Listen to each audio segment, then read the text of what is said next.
Hello everyone, I'm Jack. I'm Certis. I'm Anthony. I'm Henry. And welcome to our video podcast. Today we'll be delving deep into Changche's world of new style wuxia vision and analyze some of the key global concepts shown from his movie creation process.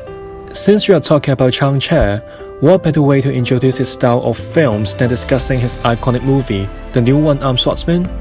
The film tells an epic tale of self-discovery, courage, and friendship, focusing on a Youxia named Lei Li, seeking his revenge after being defeated by Long Daxia, with the help from Feng Daxia and Ba Jiao. I've seen this classic before, and I can't help but notice that Changche put a lot of emphasis on male's on-screen significance. Yes, indeed. This correlates to our global concept, the homogenization of male significance on screen. Zhang Che achieves this by incorporating these three elements on screen, namely masculinity through action, male friendship, and difference in role significance between male and female. To start off, Zhang Che utilizes the concept of Yanggang into his action sequences. In the film, we can see that Hero Feng uses style as his primary weapon against the enemy from the Tiger Mansion.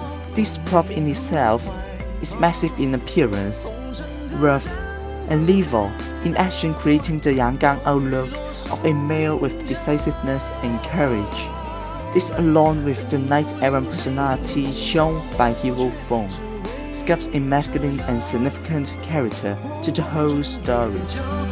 Absolutely. Since we are just talking about significance, I've realized that the film has a clear contrast in real significance between the two supporting characters, especially in the impact on Lei Li's character arc. The two supporting characters? Do you mean Feng and Ba Jiao? Yes, it seems to me that Ba Jiao did not understand Lei Li's source of suffering, even though she has known him for years and is supposed to be his love interest. On the other hand, Feng Daxia seems to be the only person in the film that understands Lei Li's situation, despite only knowing Lei Li for a couple of days. This scene in particular, we can see that Lei Li is finally relieved with Feng Daxia accompanying him. Seems like he's finally moving on from his depressed state after the arm amputating defeats. Wow, that is some detailed observation there, Anthony.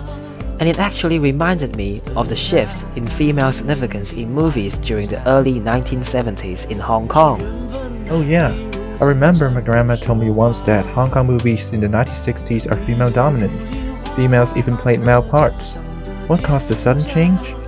Well, inside the movie industry, many famous actresses were either retiring or moved to produce TV programs, resulting in a lack of mass-appealing actresses in film production.